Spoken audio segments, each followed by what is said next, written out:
Yeah, are you ready? Are you ready to have your irregularities handled? The Spacebook here is a hub and home for all out there entertainment. And here in the 21st century, of course, we're positively spoilt for choice on media, devices, and all those platforms, aren't we? But there's decades of the best and the rest of all of pop culture at the tap of a screen or a hoofa doofa, or you can spin it, can't you, on one of those shiny discs if you still use those like I do. The only thing we're all a bit short of is time, isn't it? Time, screen time, particularly when that list of must-watch shows never seems to get any shorter. There's always loads we'd like to revisit or catch up on that we missed the first time around, or even the second time around if you're anything like me. I'm Dan Hadley, Birmingham's king of the geeks, and this is listed. This is our show where we revel in a show from the telly past, and sometimes we have to make a quantum leap right back to right or wrong and give a chance to any of these shows that we may have missed along the way. We're also recorded in front of a live audience, and we'll be watching you, watching us, and taking in your memories in the live comments section while we all shake off the dust together and shake down another all-time Telegreat here in the Spacebook's very own Telly Club. Talking about a real monumental piece of British television here. Cult TV. I think it could be called quite obscure, because I seem to bump into a lot of people who've never even heard of this, even people who are very well versed in British sci-fi too. We'll see what you think about it in a minute, but I'm going to bring on my fellow channel hoppers first. I've got Ian David Diaz and Andy the Atomic Blonde here as well for this one. In fact, this one, it was a prompt from you that got us to look at this, wasn't it, Andy? You seem very keen. Yeah, and I mean, obviously we had the very sad news that David has passed away, but ripe old age, I think 90. So yeah, and it just sort of spun up. This was like one of my absolute favourites when I was a kid, and to be fair, it's one of these shows, like I think most kids of our generation, we were far too young to be watching it. Scared the living bejesus out of me. And every week it was like, right, I'm not letting you watch that again. It gives you nightmares. But then I'd nag, want to watch it. And it just stuck with me. So yeah, when I heard the news, it was like something like, oh, I'd love to just jump on and talk about it and reminisce and see what other people's, because it's such a unique show. There's nothing like it then. There's not been anything like it since, I don't think. So yeah, it'd be great to see what people think. Maybe, maybe not. This is Sapphire and Steel, a British sci-fi fantasy sort of horror ghost story-ish TV series broadcast on ITV here in Britain originally, that did leave a huge impression on a generation of kids, just like Andy describes there. And it follows two interdimensional operatives, I suppose you could say, who appear to be engaged in guarding the continuing flow, don't they, of time itself. They are two of several such creatures that assume human form and are sent to investigate some strange events. And as you say, Andy, we're talking about it in tribute to the late David McCallum, one of the two leads of this fondly remembered show, who passed away this week as of time of recording, not long after his 90th birthday, to a good long innings, Ian. Yeah, he was an amazing actor. He wasn't given I mean, he's been in movies and stuff like that, but as far as I was concerned, he wasn't really given a chance to actually shine as much as he has. I mean, let's face it, the last thing he did was that NCI, whatever it was called, and he was in there for a long time, but he was only a guest appearance in there. In fact, I think apart from this show, the only show he's actually led on TV was The Invisible Man, I think it was. But he's a very good actor, though. I've seen him on stage, actually, a long time ago. Did you really? Where was that? What was he in? I can't remember. He was in some... I can't even remember the play. He was in some play that I got accidentally invited to, because I hate plays personally, especially when it's long-winded and they talk a lot. But, I mean, he was really good as far as I can tell. And when I think I was in my teens when he was in this play.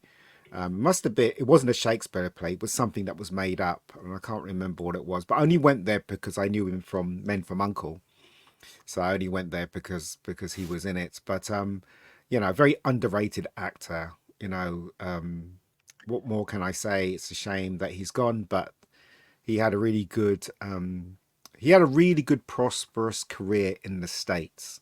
because everybody knows that England, England's they just don't know what they do when it comes to entertainment, as far as I'm concerned. So, from my perspective, he's somebody who had a very unusual look and style. Was he a character actor?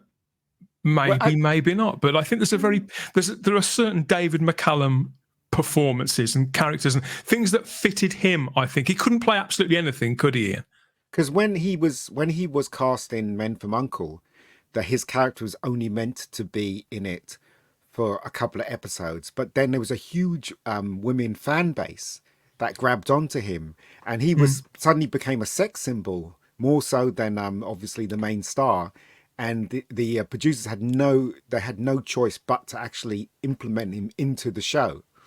So that's why he was in Men from U.N.C.L.E. I mean, originally it was just meant to be like James Bond, Napoleon Solo, and it was created by Ian Fleming, wasn't it, for MGM, and it was supposed to be a vehicle specifically for Robert Vaughn, wasn't it, as Napoleon Solo? It was, in fact, I think the original title was Solo.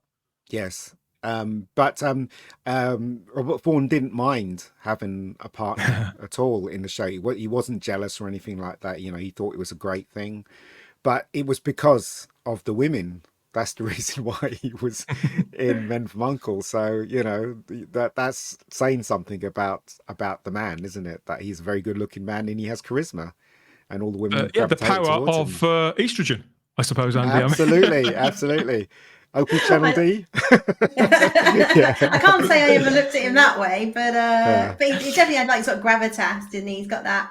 Yeah. And I think like a lot of the British actors of that era, like you say, you saw him at theatre, but sort of cut his teeth in that British theatre background, and that always comes across on the screen. Whatever movies they end up being in or TV, there's just something about British actors that stand out, I think, and like I say, he had a great career, sort of crisscrossing the pond, Yes. And not a lot of actors. Quite a lot of actors sort of either make it big in America or big here. There's very few that manage to maintain it on both sides of the pond. So he was huge here in like Colditz as well, and things like that. Yeah. So he was tending, I think, with that colder sort of spy type character in British things, and then he'd be more of a softer doctor type in America. So very different sort of personalities worked in different sides of the pond as well. So I think as like I say, another underrated actor that he had so many facets that he could just switch. So kudos to the man. It's no slight on Americans to say, though, Ian, that when they look to British character actors, more often than not, they're either to play bad guys or dotty eccentrics. Exactly. It is these days, yeah. All bad guys have to have a British accent. So he was saying in an interview, but this is a very long time ago, he was saying that it's really strange because when he goes to America, the craft table, as they call it, was like huge. You could eat whatever, blah blah blah, and the catering, the production values were like big. And he says he goes between America and England, and when he comes to England, he does. It's completely different. You may get one bun for lunch. Curly ham sandwiches. Custard creams with your tea. That's it. Yeah. So the difference between America and England is huge. Do you know what I mean? So, but he didn't mind. Obviously, he was a nice guy. Obviously, so clearly not. Clearly not. So for the last 20 years, he's been one of the ensemble cast of this show. He played Dr. Donald Ducky Mallard, which is a ridiculous, that's like a triple pun, who was the chief medical examiner in this show. This is NCIS, hugely popular franchise. I think there's about 4 of these now. They keep creating new ones, don't they? This was the original one. And the original team, and he's been there. So he took this role when he was pushing 70 on quite a big glossy American show. And I understand that he was even still on this show up until the time of his sad passing. So he's the last remaining original cast member in this, even though he was obviously the oldest guy, the oldest one there. It's quite a thing, isn't it? So even though we remember him from this and that and the other, and people of older generations from other shows or movies, to a whole new generation of people, they've literally grown up watching this guy as Ducky in NCIS, which I've never really seen. Have you ever seen much of it, Ian? I've seen a couple of episodes. I do like the Jethro character, which is the main character.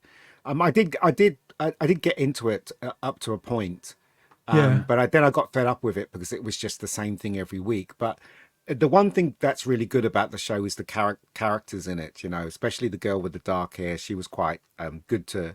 She was a very good actress, and she was very unusual. Because all these compared to the people rest have of left them. now, all the original Yeah, cast, yeah, including Mark Harmon. He's moved on. They've yes, replaced him with the guy from Midnight Caller, Gary Cole. yeah, yeah. But the thing is with Mark Harmon, he was just getting too old in the tooth to do it, and he recognised that fact, Oh, and he, you know, obviously he wanted to retire because he's married to Pam Dawber, Mork and Mindy fame. That's oh, is his he wife. really? Ah. Yeah, that's his wife. So obviously, why would you want to work when you've got Pam Dormer at home? Do you know what I mean? So, do you know what I mean? Yeah, He's had enough. He wants to be with his fair wife. point. I wouldn't mind being with his wife. Jesus, she's gorgeous. But yeah. So there you go. She's got to be pushing 75 now. Yeah, I know, but still, Point still, taken. yeah, Now I yeah. get where you're coming from. Yeah, so this is David Keith McCallum, born in on the 19th of September 1933 in Glasgow. Both his parents were professional musicians. So his dad was a violinist, his mother was a cellist, and he initially was a musician himself too. In fact, he's put out some 3 or 4 albums, I think he released in the 60s, purely of his various instrumental recordings. I've never heard any of them. I've been told Nor they're have really, I. really great. But his Yeah, family moved to London, so his dad could start playing in the London Philharmonic Orchestra. And then early in the Second World War, he was evacuated up to Scotland, where he lived with his mother for a while, and eventually went to university and to boys' school and all these places. The idea was that he was being prepared for a career and a life in music as well, playing the oboe. God, mm, that sounds so dull, doesn't it? Considering the life yeah, that he actually had. So, at the age of 13 in 1946, he started doing voice work for the BBC's Radio Repertory Company. So, just little parts here and there, Ian. And yeah. that's how he got involved. That gave him the sort of the acting bug, and he got involved in amateur drama after that, like doing Shakespeare, open air Shakespeare things and things like that. Obviously, like a lot of men of his age, he went into national service. But yeah, that was around a year. Was that 4 year that they did a national service, or was it 2? I can't remember. I can't remember either. But the one thing I can tell you, right, when I was a kid watching Men from Uncle on the BBC, there was one scene in it where we just laughed our heads off, me and my brothers, because we used to sit around the TV watching stuff like that. There's a scene in it where there's this robot, a little toy robot that came out, and it was blowing things up. And Dave McCallum blew it up, I think. And then the last line was, "It seems like Christmas has come early this year," he says, and we were just crying with laughter. And from that point on, we were watching Men from Uncle every week because he actually said that line. I'd never forget that line ever. I remember him saying that and us crying with laughter because we thought it was so funny. You know what I mean? It was just this little toy robot that came out. But yeah, so that's my memory of David McCallum. Also The Invisible Man. When we were growing up as kids, there was that show on BBC One, Invisible Man. He played Invisible Man, of course.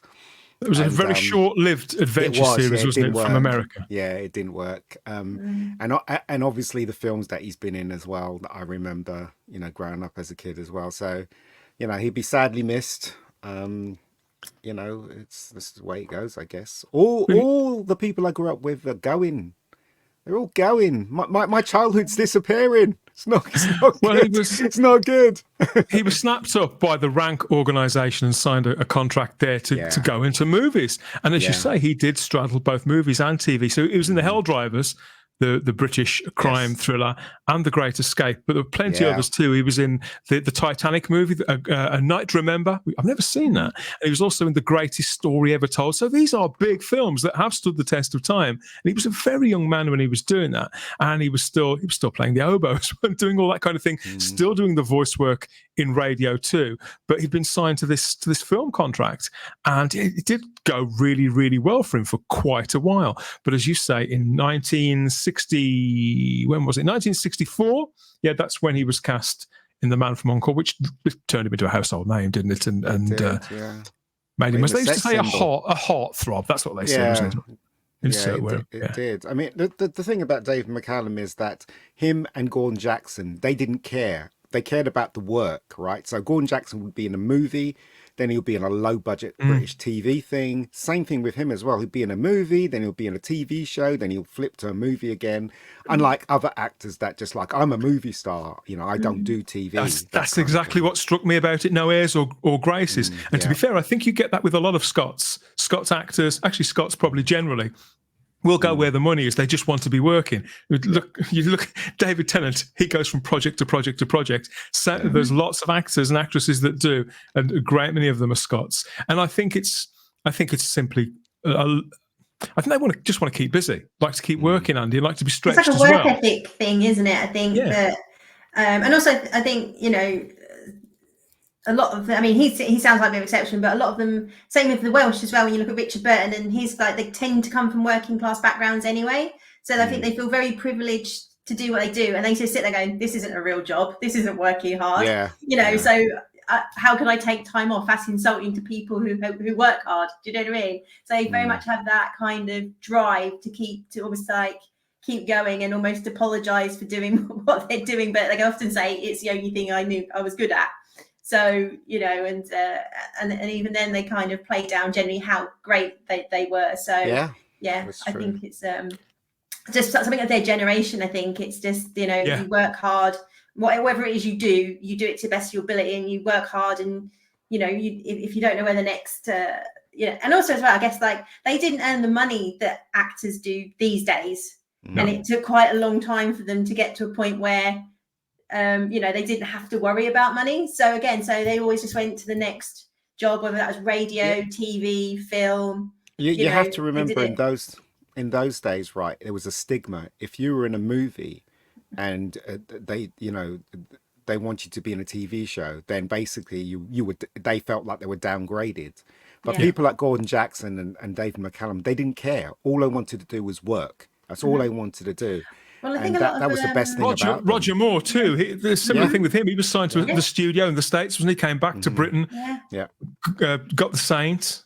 Well, I've sort of heard like a lot of American actors said actually it was almost the British invasion, the British actors that made it okay, because they did see them going backwards and forwards and doing stuff. And there wasn't any sort of stigma around them going from. So I think it wasn't really till like mid 80s to late 80s that it became more normal for American actors to start doing the same, because they saw these like pinnacle of British actors. I'm like Richard Burton, but he'd still do a TV show, and they'll be like, it was the big budget. I think it started out with Dallas and Dynasty, because then they were attracting the huge stars, weren't they? Like Joan Collins, for instance, they attracted her to, and then that's when Americans realized that there was money in TV. More so than movies, and also it's constant work. I remember the guy who played Jack Bauer, Kiefer Sutherland. I remember seeing an interview with him on stage, and he said that all the films that he did, he learnt stuff, but the most time that he learnt about acting was when he was doing 24, and no pun intended, but it was 24/7 acting. So you can only get better when you're constantly acting all the time, and TV is the thing that actually makes you, you know, do it a lot, because it's a fast turnover, unlike movies. So he said he learned so much when he was doing 24 than when he was doing movies. So look at that. It strikes me that characters like David McCallum are the last of their breed, you could say, which is sad, but it comes to us all. And I suppose, how cut up can you be about people that one has never met? But when you've been watching their work your entire life, Andy, you do feel like you know them. And it's certainly, there's a wealth of affection and appreciation for the things that they've done, the things that they've achieved, and the simple fun, the pleasure that they've brought to us. I don't think there's anything infantile about that. No, I think, like, you know, especially actors who are attached to your childhood, and you've got very vivid memories of watching things potentially with your parents who you might not have anymore, or other family members, or like you're saying, you all get around the TV and it'd be like one show you've all watched together, and that might be the only thing you agreed on because you didn't like anything else together. All those kind of things, you know. So these people are so ingrained in your childhood, and hopefully good memories, you know. So yeah, when they say they go, like you say, you feel like a bit of your heart's kind of gone with it, you know. You're like, oh. And the thing is, this generation as well, I mean, for something like him, is like doing, you know, they weren't about, I don't know, they were just about the craft and what they did. I couldn't tell you what his politics is. I never heard him tell half of his audience to go do one, or they were just a completely different generation where you just, you know, respected what they did and they respected the audience back. And like I say, we're kind of losing that. And I think it's why it kind of hits a bit harder actually, when you kind of look at actors, and because I think they're more celebrities than they are actors, you know, now, that you just kind of feel, you know, we're kind of losing something special. So yeah, it's sad. And like I say, he seemed to have had a good, happy, long life, which is great, because he seems like, I think not enough decent people seem to get that. The decent ones seem to go too soon. Yeah, a long life, long marriage as well. Ian, he was originally married to Jill Ireland, the actress, I think for several years. And then he was married to somebody else for like 50 odd years. His original marriage to Jill Ireland broke up when she went off with Charles Bronson. It was all a whole big thing because McCallum and Bronson were friends as well. And it was understandably very traumatic for him. But a long marriage to his second wife. And it does seem to me that this man he had that strong work ethic, but enjoyed the job as well. I've heard him interviewed about not just the show we're going to talk about on this edition of Listed, but everything else he ever did. If he had the time, he would talk about these things. He wouldn't say, "Oh, I'm not going to talk about that bit of tat I did 40 odd years ago," when I can talk about something seminal that everybody's heard of. He would, and every anecdote I've heard since McCallum passed away has been, he made time for me. I reached out for him. I didn't think I'd get an interview with this guy because he's in NCIS and this, but I didn't just hear back from his agent. He rang me himself, and from podcasters, journalists. That's what I've seen over the last few days. I think that's a testimony to obviously the kind of man that he was, and maybe how he felt about his audience, Ian, and the respect that we got for him. It does seem like it was reciprocated. I mean, both of them really, Joanna Lumley and David McCallum, they both come from iconic shows that you cannot forget because they're so iconic, and they're really lucky. But the thing about both of them was they appreciated their audience. They appreciated where they came from. Again, what Andy said, I'll reiterate. Unlike some of the people that we've got today, some of the actors that we got today spouting all kinds of nonsense. Do you think, Ian, that he never lost sight of his roots? And you think that could be what it is? People stay grounded? I agree. It's a different generation of thought. You know what I mean? I mean, I come from that generation as well. I mean, we thought differently, you know, and we're horrified.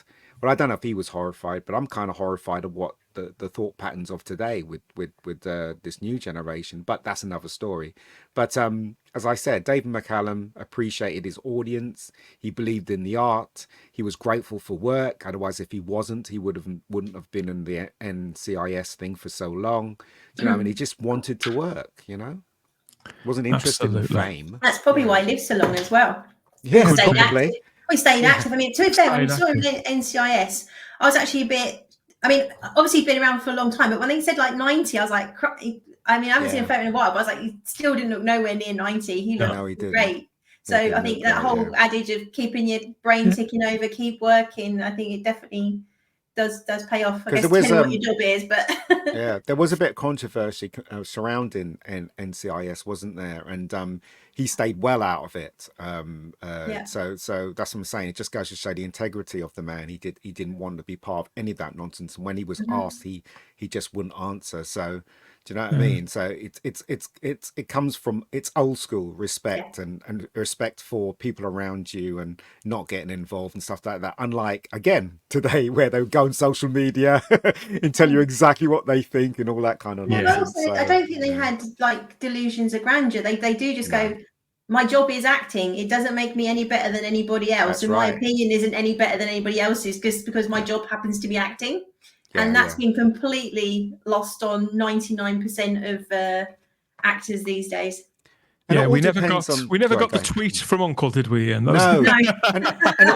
it all depends on the person as well. For instance, you know, David McCallum came from small ends, like working class, Scotland and whatever. And then you've got Joanna Lumley, which is she's kind of privileged, really.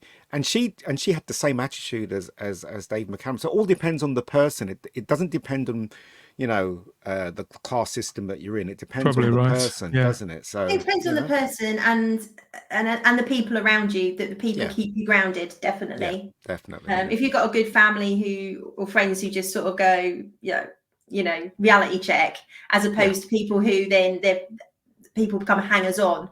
It's a very different, environment for you. Yeah, definitely. So yes, this is listed talking about Sapphire and Steel in tribute to David McCallum, who passed away just this week as of time of recording. As always on this show, we are recording this completely live over to YouTube, Rumble, and to Facebook, and we'll be collecting your comments later on as well, your memories and the things that we managed to shake loose from your dusty old memories about David McCallum himself and this particular show. This is Sapphire and Steel. Came along in 1979. A really cheap mystery series for the early evening on the ITV network, and it rolled out, didn't it, with that that voiceover. All irregularities will be handled by the forces controlling each dimension. Transuranic heavy elements may not be used where there is life, whatever that means. Medium atomic weights are available.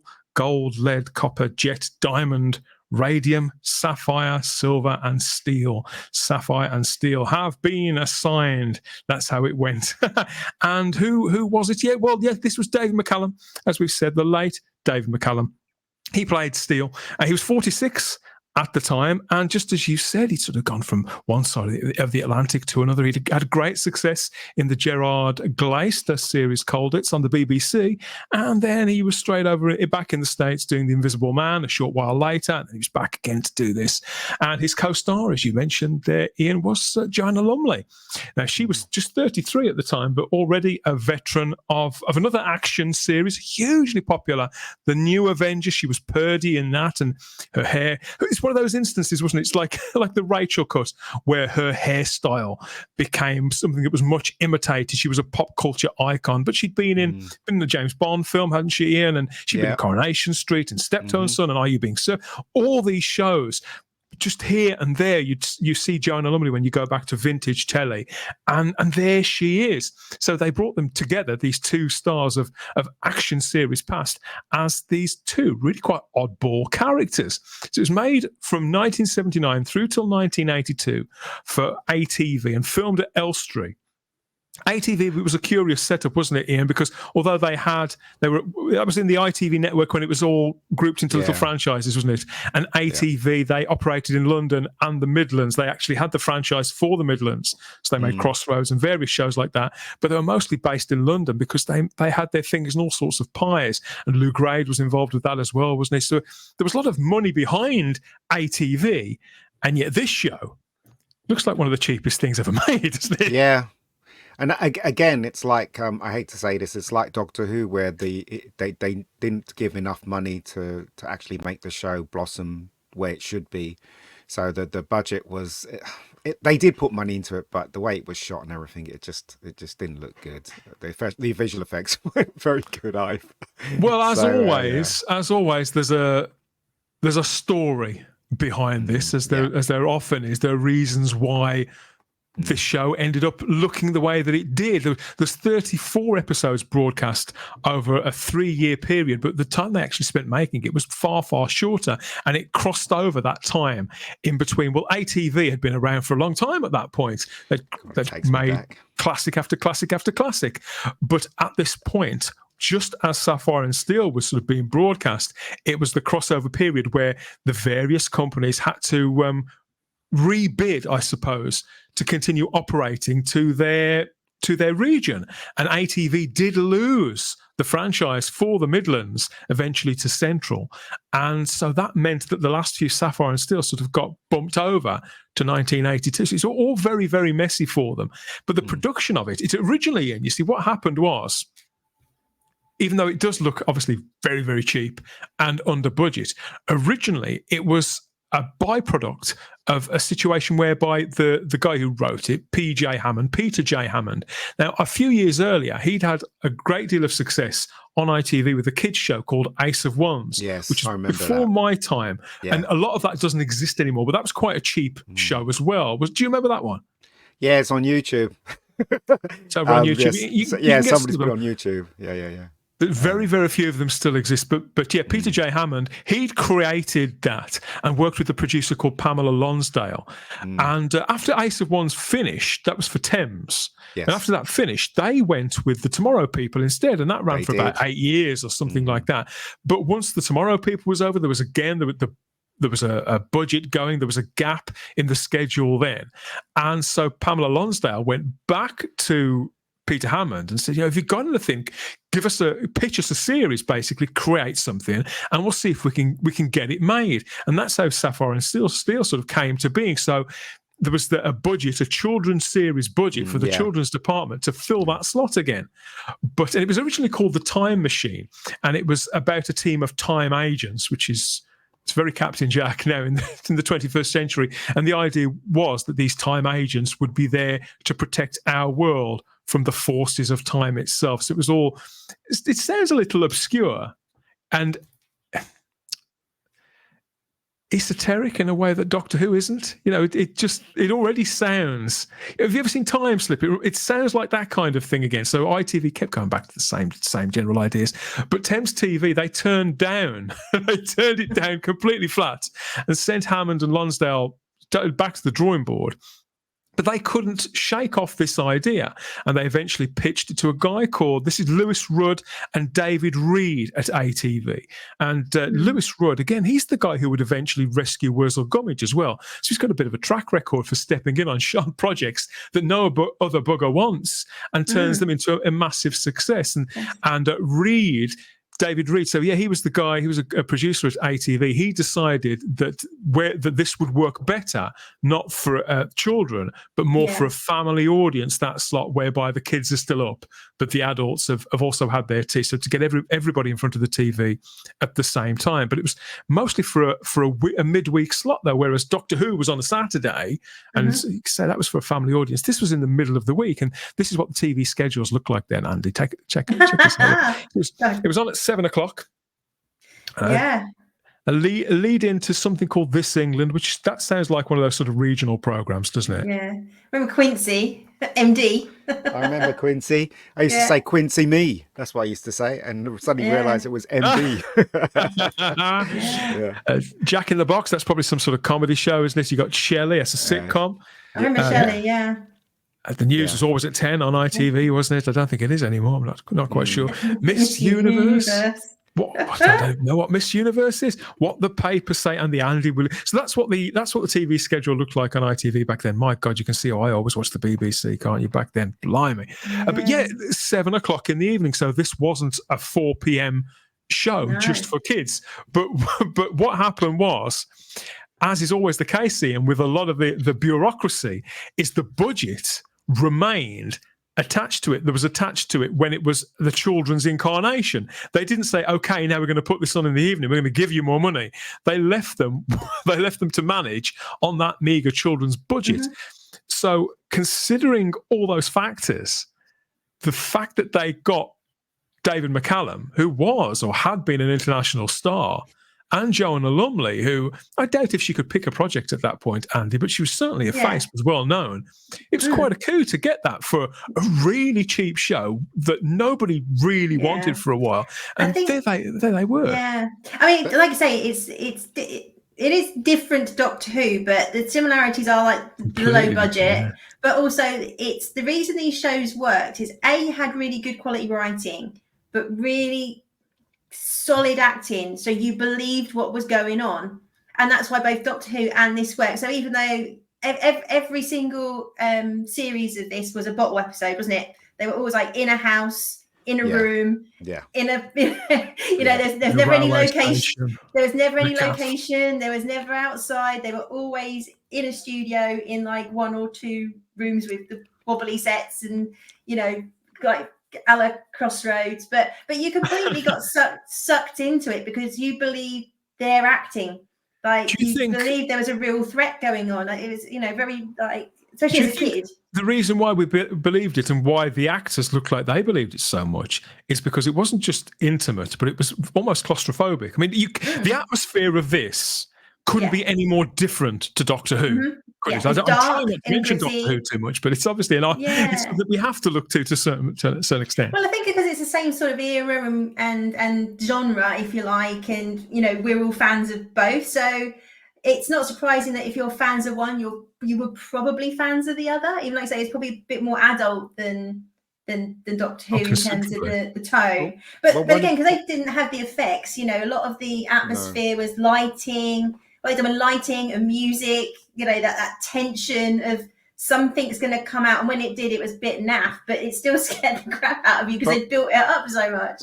One of the reasons why it was low budget was because when they contacted, they said who were going to get to play them, and somebody said David McCallum, and they laughed. But they went to the agent, but to their surprise, David McCallum read the script and he really liked the idea.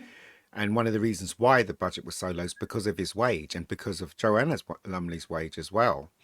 So that was one of the reasons why. But I agree with Andy. There was something about kids' TV, right, especially on ITV, not so much the B, but on ITV, that kids' TV was really dark. And they went there with some of the stuff that really scared you as a kid. Like Ace of Wands, there were some moments in that where it was quite scary, and that carried on into this show because we're talking about something that comes through time and snatches people. Do you know what I mean? That was the first episode where the kids' parents got snatched. Yeah, and there's something weird about that. And I remember I saw a documentary on it about every time she uses her powers, her eyes go blue, and they didn't have the visual effects, and then she had to stick things in her eyes and all that nonsense. So yeah, it was painful for her, but they were professionals and they carried on, So yeah, it's a show. It's a show that it was unusual for its time. It had a slot of Crossroads slot at the time, didn't it? The Crossroads slot, which was 7. Which is interesting. So yeah, it's a very unique show, put it that way. It's very, very hard to nail down, and these two characters probably even more so. On one hand, because Steel himself, he's almost totally detached. He makes Avon from Blake 7 look like look like Indiana Jones or something. He's very distant, very methodical, and he concentrates on the job at hand, doesn't he? To the exclusion of practically all else, whereas Sapphire is a lot warmer, I think, and quite playful when she's permitted to be. Yet she is just as mysterious, and you get the impression watching it that she's probably actually more powerful. And so that factor makes it a level playing field. So they're both just as unsettling and alien as one another. It's a very precisely balanced show, which I suppose must come from the writing, from Hammond's conception of it. I don't know how long he was working on it for, whether it came to him in a moment of inspiration or what. But he was saying that, sorry, Andy, he was saying that, because in the first episode, right, she says to him, let me explain it to the kids. And he's like, there's no point. They're never going to understand. And she was like, of course they're going to understand. Do you know what I mean? So she explained, that was a bit where it explained to the audience what was going on as well. When she was explaining that something from time had taken. And I was still going, what? Yeah, and I was too. I mean, this week when I watched it. Yeah. But it is quite scary because there was no shooting in it. There was no blood or anything. It was just the idea of something mysterious. It was your own imagination, wasn't it? Yeah. It very much that you, and as a kid, you got quite a vivid imagination. So the amount you scared yourself. And what I really like about this show, and what we used to get and we just don't get anymore, is like, what do we actually know? We other than the intro bit at the beginning, you don't know where they go, where they come from. Are they always in human form? They're not in human form. What do they look like when they're not there? How do they get told about these? The show just starts and you're just in it. And then it ends, and then you move on to the next one. There's not like loads right away, isn't it? They don't keep you waiting or introduce the characters. It hits the fan right away.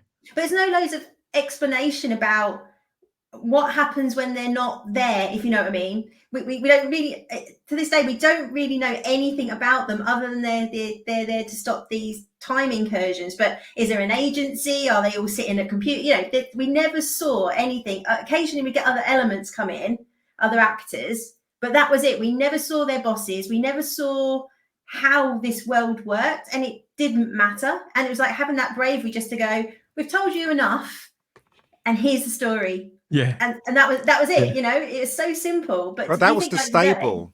But that was Yeah. the stable of the British drama in those Yes. days. Because if you look at the Avengers very carefully, especially when it came into colour, Yes. nobody knew who Steed worked for. Nobody knew who Emma Peel worked for. They just worked for the government, but there They was worked no for good guys, explanation. Yeah, there's no explanation. We didn't even know if they were a CI5 or whatever. All that would You know. happen is they'd get a phone call, wouldn't they? Usually in Yeah, Steed's flat. exactly. Yeah, And they'd say, oh, somebody's on the phone. Oh, yeah, we've got to go here. We've got to go there. This Yeah. is kicking off. And we're off. Then they hit the ground running. And we never see until the final series, they introduce the characters who be that, don't yeah, they? because it was all about the adventure. It wasn't Yeah. about where they came from or who they were or anything like that. You got to know who they were as the adventures. Same thing with Sapphire and Steel. You think, Ian, You that got- it was, yeah. do you think it was that, Ian, out of a genuine belief that the audience didn't need to be spoon-fed? Exactly.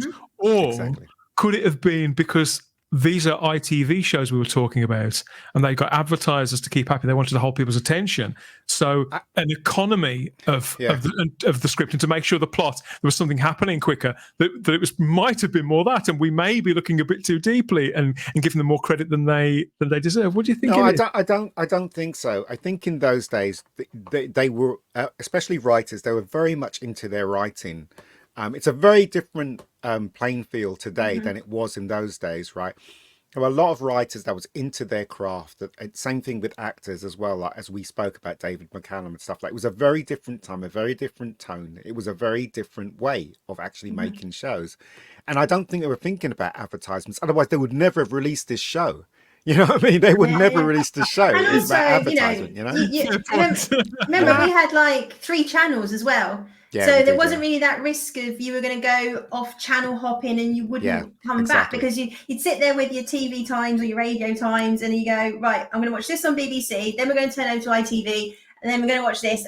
And that's kind of how it was. You didn't, I mean, you know, you had your set shows, and that's kind of how you watched TV. You didn't sort of have to worry about, you know, oh, there's 39 other channels. So, you know, people... So it's all about, you know, getting someone to start watching ITV and carry on watching ITV. So the bar was up here, I think, in terms of writing and getting people to stay watching what they wanted you to watch. But also, if you think that David McCallum and Joanna Lumley did this show just for the paycheck, they didn't. Because David McCallum, he was very much into the show. He would say, with the script, he'll go, wait a moment, you know, why does that happen? You know, and there'll be discussions between David McCallum, more so David McCallum than actually Joanna Lumley, with the producers, more so that he influenced some of the stories as well. So David McCallum loved the idea. He loved the whole concept of it. That's why he was there.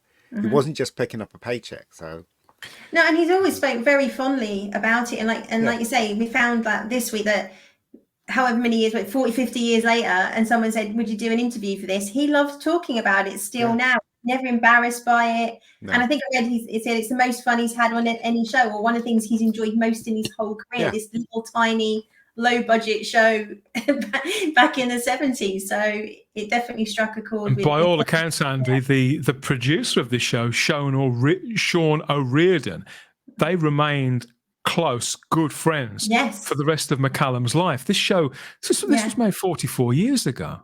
Yeah, I think Sean passed away last year, I think, or maybe the year before. But like you say, I think he said he has a picture of him on his desk.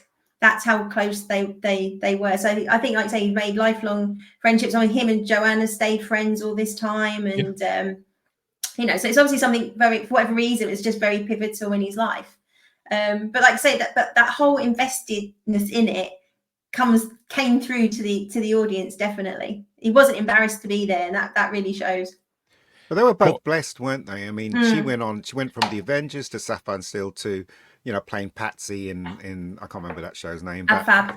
Hell of a lot of things in between as well. Hell of a lot. And now she's called the national treasure, and she does loads of documentaries and stuff like. David McCallum obviously thrived in America.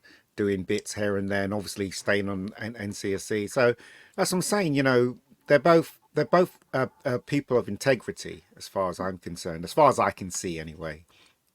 And When that's a I great look thing. at the show and I look at those two actors in those roles and the balance of it, I think to myself, well, they're very unknowable. There's no in this show. Why does it feel so different to other adventure shows?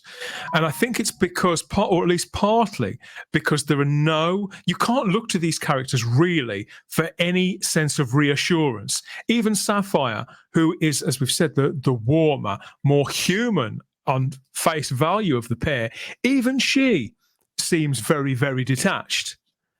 And then you've got Steel, who's just, he's not even there, and he can't even see you as a human being. But I think this is probably why in most of the stories we spend just as much time with the human characters as we do with them, because they need us to know them. We relate to the humans in this as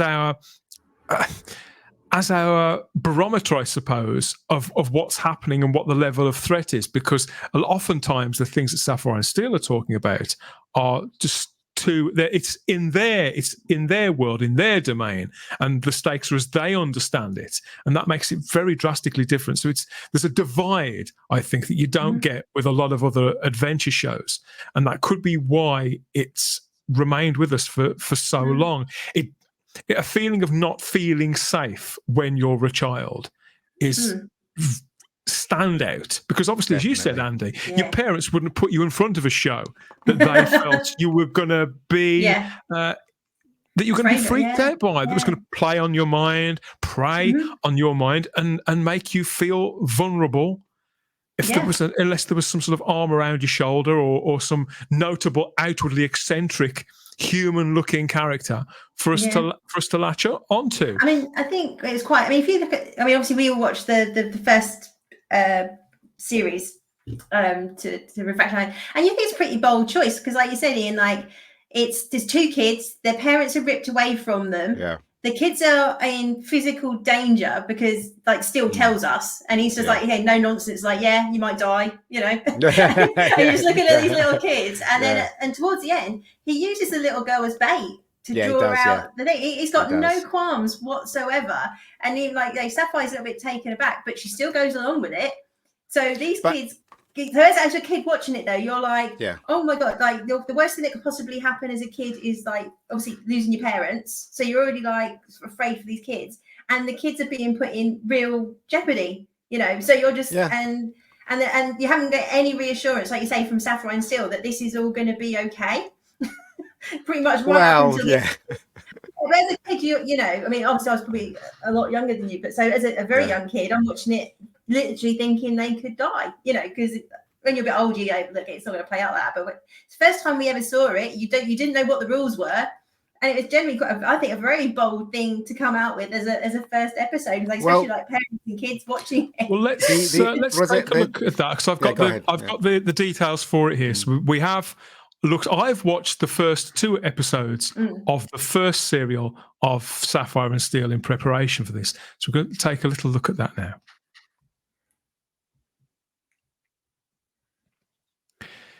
Yeah, so this is Assignment 1, or Adventure 1, as it's sometimes called, because there was never any on-screen titles for any of this. That was their thing, wasn't it? But this story is also sometimes known as Escape Through a Crack in Time. That's not exactly catchy either, is it? I think it's probably best that they left the titles off. But the premise is that a happy family lives in an 18th century house filled with clocks and antiques. And one night, a nursery rhyme, Ring a ring a roses, is read aloud to the little girl, and it triggers a time fracture that takes away her parents. As Rob, who's the little girl's older brother, he tries to understand what has happened, and to be the adult, I suppose, to take charge and to look after his sister Helen. These 2 mysterious strangers, they just appear, and they immediately promise, they assure the children that they can fix things, don't they? And leave it to us like it's just the most natural thing in the world to happen. It was originally shown between the 10th and the 26th of July, 1979. So that's a summer evening as well. Again, a very strange show to put on in the middle of summer to catch that family audience just as the kids were breaking up from school as well. How could they ever hope that this would find an audience? But it absolutely did. Yeah, I mean, I guess that's why I was allowed to sit up and watch it, because it was the school holidays. Because I think that the first few seasons I watched, the one that really scared me as a kid was the one when they're in the invisible house with the baby, and the baby turns into a man because the time thing, like, well, he's aged, isn't he? He's aged to a man, but he's still got a baby, and he was just like really. Could happen to anybody. But it was like super creepy. The actor that played it was like really creepy, and you got the one with the killer swan. You try and explain, so it's got killer swans and floating pillows that try to kill people because of the swan feathers in it, and it was absolutely bonkers. And the house was alive, it was part organic, and was bleeding. And that was after that one. I was like, right, you're not watching that anymore, because it scared me so much. But then I was like, well, there's only a few left now. Can I watch it? So, but they tricked us, though, didn't they, Andy? They tricked us, because it was on at 7. Yeah. So, and usually at 7, you watch something like Crossroads or something like that. That was pretty innocent. Yeah. But the idea of putting something like this, which is kind of deep and dark, at 7 o'clock when you're just eating your tea. Yeah. Do you know what I mean? It's just it'll never happen again. This will never happen again. And I think it's very ATV though. I mean, you think the shows we got, like The Prisoner and things like that, because of ATV, that I think they were a bit bolder and made some interesting but good choices. And I just don't think TV companies are brave enough to make them, let alone put them on at 7 o'clock in the evening. Without all these trigger warnings in case the snowflakes can't cope with watching it. So they don't try many new ideas now, and they don't try new ideas as regards scheduling either. I mean, certainly you wouldn't get a drama going out at twice a week now. There isn't a soap, and here it was Tuesdays and Thursdays at 7 p.m. for this audience, for the family audience. Still quite late for a family audience, really. And it says here the first episode of a 14-part, twice weekly thriller series. They use the word thriller. Not even adventure. Thriller and adventure are two very different Misleading. things. It could well be a little. And the whole thing, the whole thing is very, very disconcerting. And Sapphire and Steel, they arrive, and the way that they behave, certainly in this opening couple of installments, they're almost like they are a skilled team. Like, I imagine this situation, each scenario, it's like they're entering into an operating theatre, Andy, and Sapphire and Steel are both instruments to perform certain operations, certain parts of each operation, with either their specific abilities. Like Steel, he can sort of freeze things, can't he, at an absolute zero, to dead stop. Whereas Sapphire, she can, to some extent, she can roll back time, can't she? Yeah. She can play with time, but she can't. It's not at her command as such, but she can toy with it just enough. She uses in the second episode, I think, she describes it to the boy, to Rob, as a bouncing ball. So when you bounce a ball on the floor and then it goes on to bounce afterwards and bounce a little less every time, that she can just sort of delay the bounces just that little bit. Brilliant, really effective way of describing it. But they're almost surgical in the way that they move in, and they have, I don't know if they have affection for one another, because they do those shots, do you notice, where, and it's really effective on a 4:3 TV, where they're practically face to face, and Steel looks fascinated with her and her responses. So it's quite intimate, their relationship, but I don't think we can mistake that necessarily for affection, more for respect, and maybe some sort of telekinesis that exists between the two. I've never been entirely sure what's going on between them, but it's very, very odd. Yeah, I mean, I guess there's very much that admiration there. I guess I think he respects her abilities and what she's capable of, because he does listen to her. I mean, even though he can be quite dismissive, he does. But I think, like you say, there's enough like emotion there that they do generally worry about each other. So there's been other episodes where, or even I think the second episode, like she disappears, doesn't she? And he's genuine concern there. But again, you always got that they were work colleagues. There was no kind of romance there, but there was compassion and respect for each other and admiration for what their abilities were, kind of what they brought to the table. In the first episode, I got the impression that he didn't really care about her. All he was, to him, she was an instrument to use. That's the impression I got. But then when you mention that episode, Andy, when she disappeared and he did worry about her, that's when you realize he did care about her. But it's interesting because I remember the creator was saying that he didn't know where they were from. Even he created the series, he had no idea where they're from. They could have been from outer space. They could be aliens. They could be, beings from time. They could be anything. Do you know what I mean? And that's the beauty of the show, that it makes you wonder about who they are. And I suppose you could say, Ian, that it's irrelevant. Yeah, it is totally, because it was all about the story. It was all about the put in. The scariest thing is the things you don't see. And I think this show did it beautifully, even though it didn't have the budget to do it. But when it comes to the performance between Joanna Lumley and David McCallum, they brought the imagination to life. So if they're talking about this thing comes through time and grabs your parents, they say it so elegantly that imagination goes into your head as a kid, and then you're scared because of what they've said. Do you know what I mean? Yeah. So that was the power of the show. It wasn't anything to do with visual effects or the sets or the badly lit set, or or just the less money. It was about the writing. It was also about the performance between the two stars. That's what made, in my opinion, what made the show work. Yeah. Have you ever seen the play or a film of it, or a TV show of it, An Inspector Calls by J.B. Priestley? You ever read that? Yeah, I had to read that. I read that at school, and I think we watched the film as well. Yeah. That's what this reminds me of now. Yeah. I got the same feeling watching this, because this isn't a show that I go back to a lot. I watched it when it was originally on. But in bits and bobs. It wasn't a show that I never missed, because I think because of that time slot, 7 p.m, I think, Ian, it was always on at the same time, or sometimes on at the same time of something that my mother or my stepdad was watching. There was that 7 p.m, there was a lot of Nationwide, Wogan. It's that kind of, so something was always on. So I only got to see it now and again. And so it lived in my memory for well over a decade afterwards, until I got to see any of it in any kind of order. So to me, each episode of this that I did manage to catch in isolation was it was like the edited highlights, the sanitized highlights from some sort of nightmare that somebody had and put it on screen. Because most often I'd not seen the context of what had gone directly before, and I was very unlikely to see what was going to happen afterwards as well. If I was lucky, I'd see a further episode from the same story, and maybe some of the same actors would be in it. But generally speaking, it was just that really bizarre show with those two freaky people. At this point, I'd not actually seen in anything else, so I didn't know who David McCallum and Joanna Lumley were. They were Sapphire and Steel. And to be honest, they would be in my head for a long time afterwards. But I would draw pictures of them, and I would imagine what was going on. Yeah. Well, because I think I knew David McCallum from this first, and then when they done the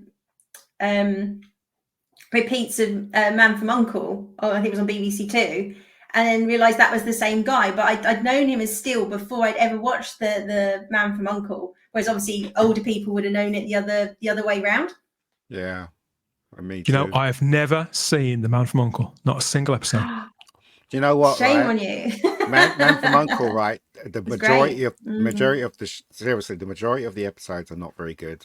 They're very campy and corny and stuff like that. But there were some really, good gems in. I remember BBC repeating them just when you described, Andy. But it was often, I think I was going out to the pub. It was never in that 6 o'clock slot. I think it was like 6:30, 6:45. By which point I was getting ready to go to the boozer. It was that kind. But they'd shown Star Trek and various other things in the same. Yeah. So and I don't think they didn't show very many of them either. And it's never been released in some sort of affordable box set. Otherwise, I would have bought them. They made it into movies, though. So they took like 6 episodes and they stuck them into a movie. Yeah. And I think they've released a couple of them in the States as a movie. That's right. You can get them all now on physical media and stuff. And I've seen that film with Henry Cavill and Armie that's Hammer, terrible. which to be fair, I did quite enjoy that. But I'll have to go back and catch the show. Yeah. How could you make a movie of that and not have the iconic theme? Just ridiculous. Asking the wrong bloke, mate. Asking the wrong bloke. So stupid. The music in this, come to think of it, is part of the unique flavour, isn't it? This if you can call it music. Music is by somebody called Cyril Ornandel. Yeah. And it's almost experimental. Yeah, that could be being a bit kind. It sets the flavour, sets the tone of the show, and it adds to that personality, that very distinctive quality. Yeah. But again, it's just really, really weird, and you couldn't really watch this before bed, because even the music would stay in your head. The music, the performances, really, really creepy. And this moment that we get in this story, where the little girl, she sat on her bed. I think this is something we all did as children. Wanted a bedtime story. If we're just sitting there on our own beds, just sort of bouncing up and down or doing whatever to delay bedtime for long enough. This was all so relatable, all so cozy, even though they're in this big old drafty house that's like something out of the Stone Tape, which you get the impression is very remote, don't you? Because when the policeman comes in the second episode, he has to get the ferry over, doesn't he? With his car, he brings his car with him to drive up to this house. So you get the impression that it is very remote where they are. Yeah, sort of the Wicker Man type remote, isn't it? So it's going to be creepy if they're like on some sort of island and they have to summon the police. You're in trouble straight away.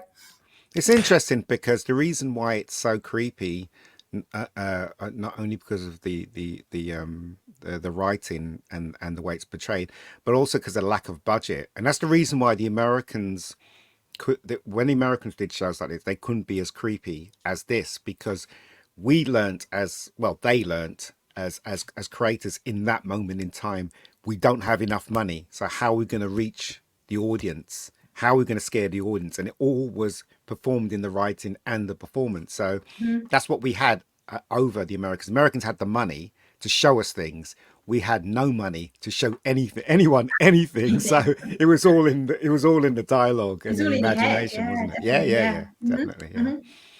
That's what we're so sticklers for storytelling now, and the way you just get bored to death by people just rambling on about stuff, and you just think, oh my god, there's like so many ways you could tell this story, and but I think that because of these shows and what we grew up with, that we're so judgmental of modern TV and filmmaking. Yeah, no, definitely. Despite the fact that this is slow, Ian, I say it's slow and considered. Isn't it? Yeah, that's what I'm going to go with. It sort of demands your attention, really. You can't be half watching this, really. But every few scenes, there is something that goes on that's something that you don't expect. Either something that is just out and out scary, or one of the characters does or says something that is quite arresting, or something happens that's amusing, that's really left of center. Like in the I think it's the first episode, we get some hint at the nature of Sapphire when she ever so, just for a scene, experiments with her clothing, doesn't she? This is to amuse the boy, because she's aware that the boy Rob, even though he's deeply traumatized by the loss of his parents, he doesn't know where they are. This pretty woman's just shown up, and he's in.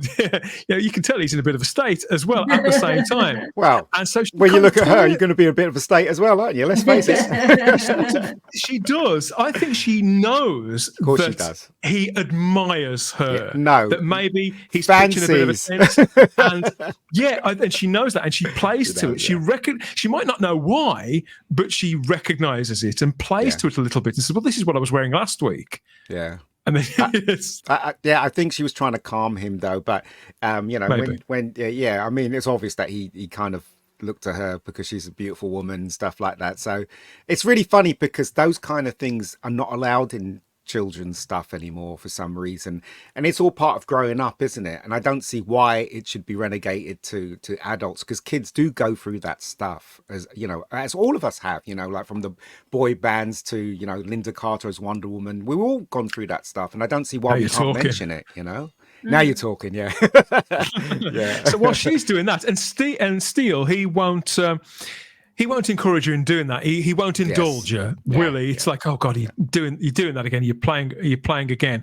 But because he does respect it, and I think he's mildly fascinated by her nature himself. He sort of just sort of hand waves it. I was just her doing her thing. Whereas he is very methodical in what he's doing, isn't he? Gets his head down, says very, very little.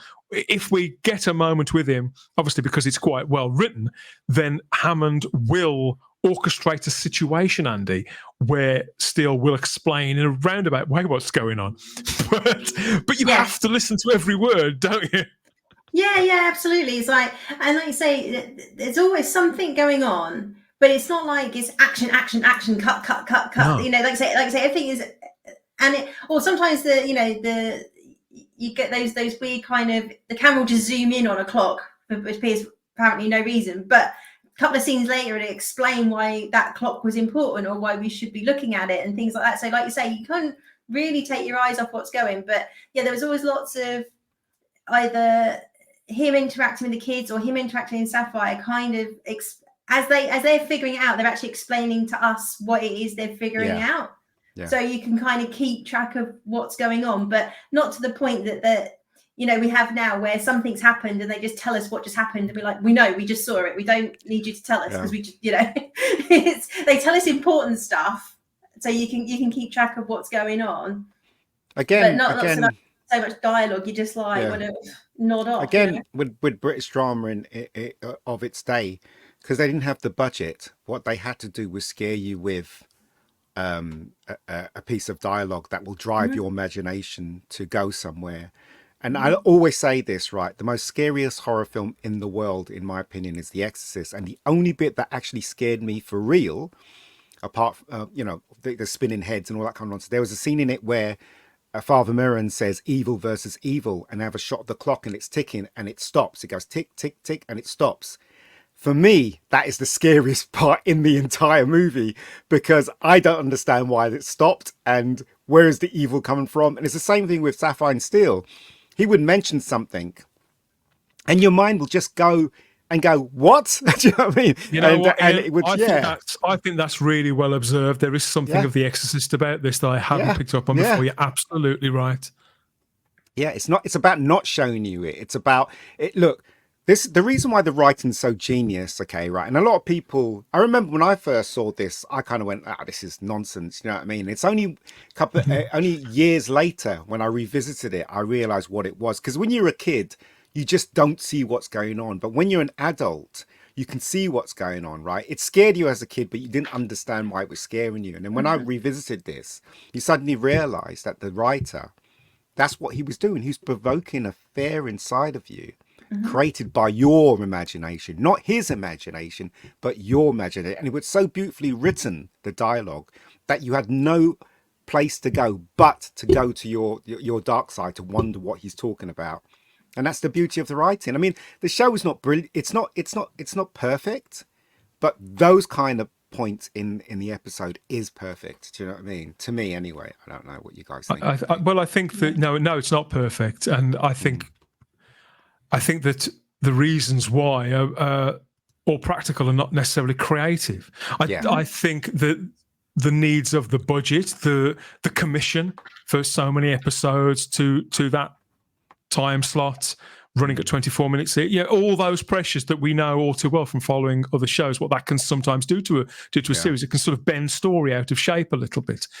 The format of this, you could say that it's what we would now call a procedural, couldn't it? NCIS is a procedural where they take you through why things have happened and they take you through the solution or viable solutions until a code is sort of cracked. So it's very much in line with that. And yet there is that. I suspect that this series, would it have been made if The Exorcist hadn't been made? That came out in 1973, didn't it? It probably would have done, but I think it would have looked a lot different and felt a lot different. Well, I can totally see Father Merrin in this. Well, so Tales of the Unexpected as well, wasn't it? Yeah. No, I was about to mention that. And that was a very similar, and Hammer House of Horror. So it was almost like a dialed down version of those in terms of, there's some mystery going on. It might be supernatural. It might not be supernatural. But always kind of getting you to think about what you're seeing. And like you say, whatever you think it might be could be the right answer. We're not actually going to dictate to you what this thing is and what the outcome is going to be. That there was always that element of that whatever you thought it was, that was the right answer, which I loved as well. The tone, like the tone of the first series of Tales of Unexpected and Sapphire and Steel had the same tone. I mean, even when what's his name was sitting in his chair, roaring fire, next to him, and he's like literally, and he's talking in that manner. He's going, bleh, bleh, bleh, and it's just unnerving. You were scared before you even started watching it. Yeah, he was meant to be that avuncular figure that was going to assure us it was going to be okay, but he was freaking everybody. He was freaking. Yeah, he was. It was freaky, man.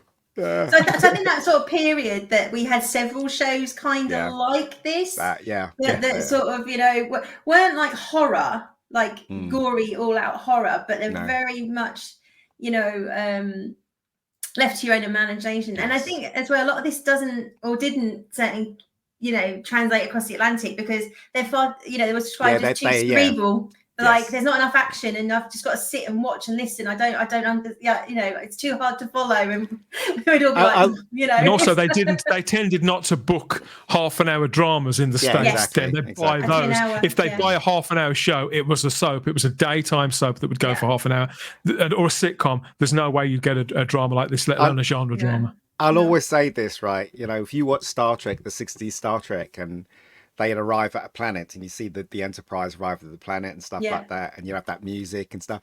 And then watching Doctor Who, I'd always say this, there was that scene in it where Davros said, I've got 6 battle fleets, Doctor, that's going to attack. But we never saw it. Do you know what I mean? We never saw the battle fleet ever. Do you know? So you there's a huge difference. He was you believed it because he said it, right? But again, it's like with all of these, like you say, they weren't gory and they weren't particularly violent, but anything violent tended to happen off screen. So even in this, you'd hear somebody scream and they'd run through and they'd gone, or they'd be on the ground, or so again, your own imagination is like, well, what happened to them to scream like that? You know, it's like, oh my god. The threats as well were held off. We're off, even though there were things we could barely imagine. They were often held off in ways in which we would probably think of. Like if something, for example, is in a room, you don't want something to get out of that room. You nail that room shut with some 2x4. You know, that's what I need a hammer. I need some nails. Let's try and make sure that thing, whatever it is, doesn't get out of there. It's not something wild, some great gadget or gizmo, or something that's imagined. It's something that you can reach out to. You know and you recognise, and that's again what makes it scary. Like that could be that first thing. That could be your house.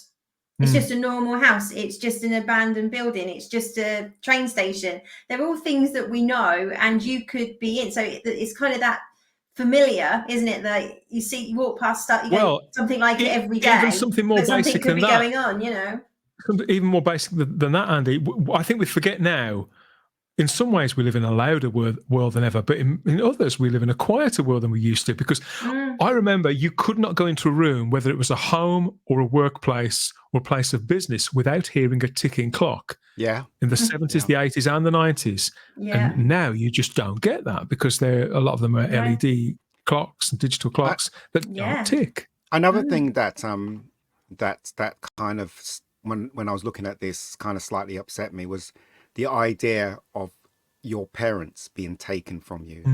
And that kind of played into the first episode very, very strongly about your parents disappearing. And as a kid, you know, obviously but the thing is though, the reason why we're so fond about this show, all three of us and people that are watching, is because we come from that era. It's hard if someone from this era watched this show now, they probably think it's absolute crap. Do you know what I mean? Because they don't feel what we felt when we were watching it, because it was a different era, it was a different time, it was a different tone. Well, it's possible that I'll revisit this show at some point in the future, because when we mentioned we were going to talk about this on Listed, you know, Sarah Graham and Matt Pott, who are both Type 40 regulars from the Spacebook stable. They both went off to get hold of the episodes. It turns out Matt had already got it on physical media, so he's gone to break that out, open of the cellophane. And Sarah said, "Where's this streaming? Where can I watch it?" So they've both gone off to watch it. So I can imagine coming back to this at some point. They probably have exactly the same questions now, even though I don't think either of them would forgive me for saying they're not children anymore. Either of them, they're adults. They're advancing in years. But they would be left with exactly the same questions, and who are these characters? And even with everything that we've said about the stories themselves, the production values, and the way it makes us feel, I think we're still riveted to the two of them. Everything that they say, we speculate, we muse on their nature. And that does get expanded a little as the series goes along. It's heavily implied that they're not human, but it's never actually stated. And I think there's one episode as well where, in fact, I think there's several where Steel is heard to actively have these massive sort of gaps in his knowledge. He understands some things about our world, be it religion or science or history, but about people, he hasn't got the faintest idea. And about how events may have come one after the other, because they've had various assignments, haven't they, throughout history, and it seems next to irrelevant to them which ones come after another. And so why wouldn't he be concerned with those things? And that's fascinating too. And then you've got Sapphire, who has these latent abilities. And she almost shimmers, doesn't she? It's almost like she's moving at a speed that we can't see. And it's just fascinating how it's shot, how it's performed, how it's written. I don't think there's any series out there in the history of British television, let alone the world, that's quite like Sapphire and Steel. And I suspect I can see why people wouldn't like it, Ian. Like you said, I think you could show I think you showed to a massive group of people, a percentage of people will say, "What on earth was that?" And just find it actually, impenetrable. I think some people would find it impenetrable. But if you're willing to sit down and give it a little more time, then you will. I don't know if you'll get addicted to it, but you will be compelled to see what happens next. I severely doubt it's the kind of show that anybody could binge. No, binge watch. It could probably turn your brain inside out. But then again, that's TV back then. Nobody binged anything, did they? And you got it when they gave it to you. It wasn't designed to be binged, was it? It was. You watched 2 a week and you waited for the next one, and so they weren't.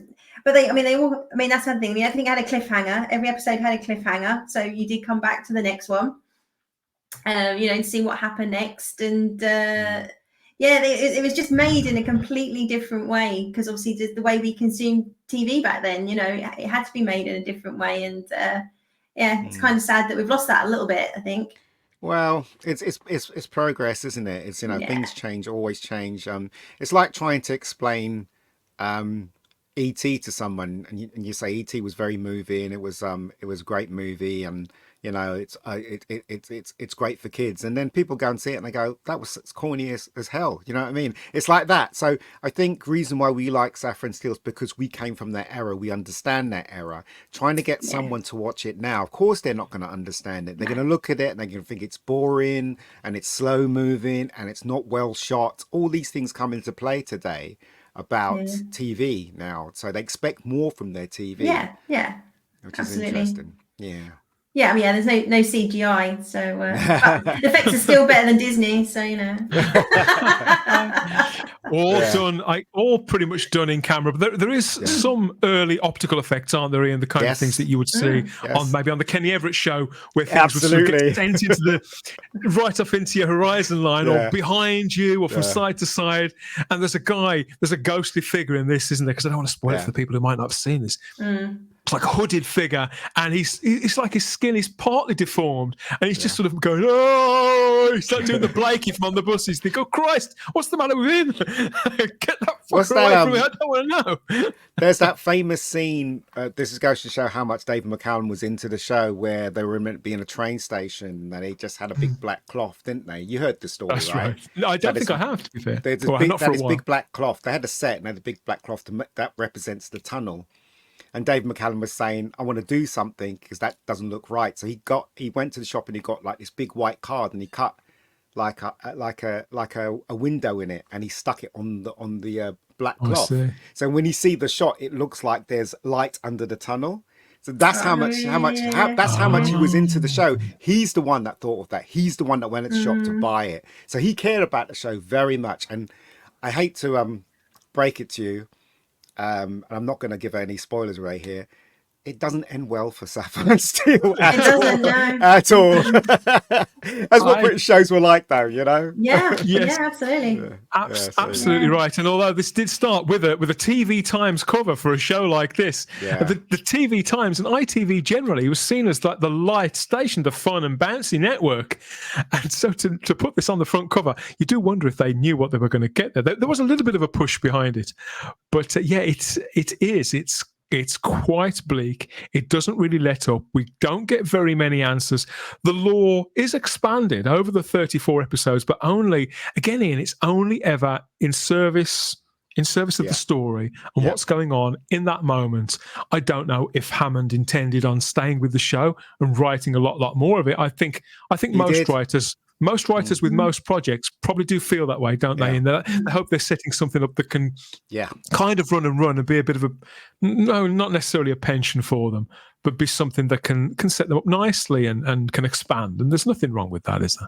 It just goes to show, right, that the show didn't resonate with anyone apart from the fans and people that were devoted to that show, because the Americans would have been all over that, right, about making their own version, but no American company wanted to touch it because it was so unique to British viewers. You know, the Americans will never understand it. I mean, some Americans will, because, you know, Doctor Who was the same thing. A lot of there's a huge fan base before, obviously, Russell T version. There was a huge fan base of Doctor Who. In fact, Dan, I'll tell you this little story. Yes, I was watching a film on the plane going to New York. I was watching a film called Champions with Woody Harrelson. And so there's a scene in it where this special needs kids, he was talking about special needs kids, and he goes, all I want to do is go home and watch Doctor Who. so do you know what I mean? So Doctor Who's, you know, is established as this, you know, unique, small, tiny show that only small people watch. Do you know what I mean? So and the same thing with Sapphire and Steel, of course. I think my final question to you then, Ian, on that note, because I know you love these kind of questions, who would you cast in an American version of Sapphire and Steel? Oh God, I don't know. I really don't. I mean, the thing is, though, you could never make this show in America. They would change it and it'll be unrecognizable, you know, because the Americans are very much into their spectacle. They're not into, you know, thinking. Unless it's a cop drama. They're not into dialogue heavy stuff at all, because the Americans will not put up with that. Look how different The Office was to the British Office. You know, Americans are about heroes. Sapphire and Steel weren't heroes. They were kind of heroes, but they were very much mysterious people that had to achieve what they had to achieve. Otherwise, the universe. They're there to do a job, aren't they? They're surgeons. Yeah, exactly.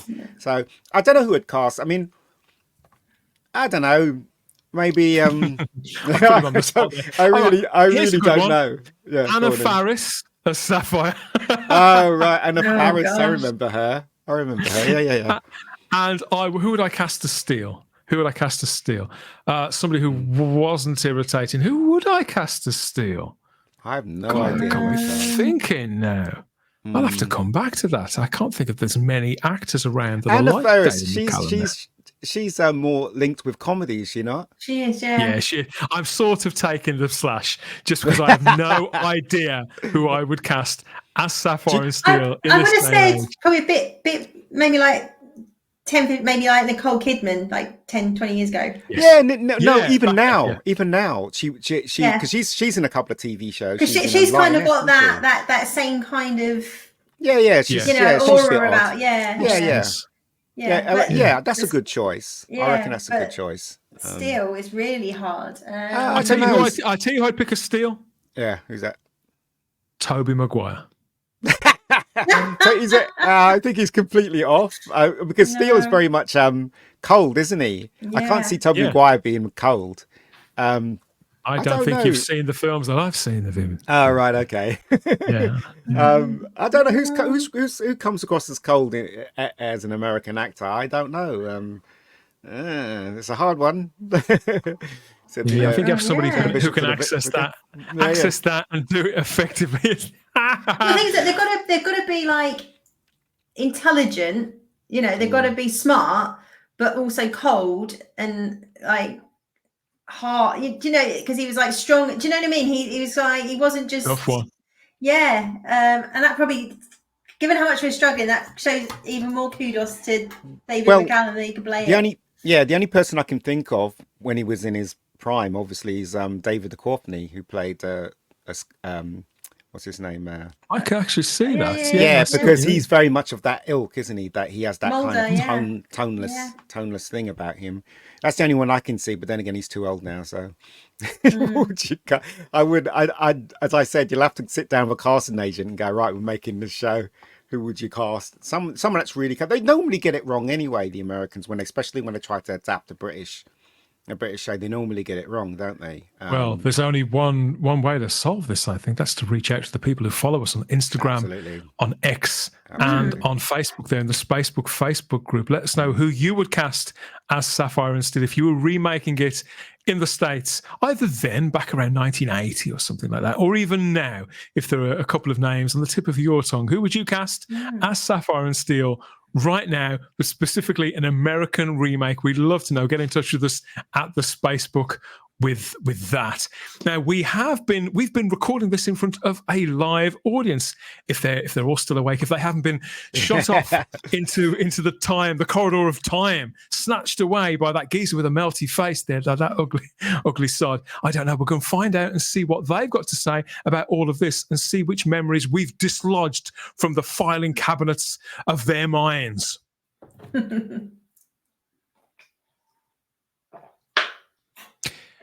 Hello, everybody out there on Facebook land, out there on Rumble and on YouTube. Let's go and see who we've got here and what's being said.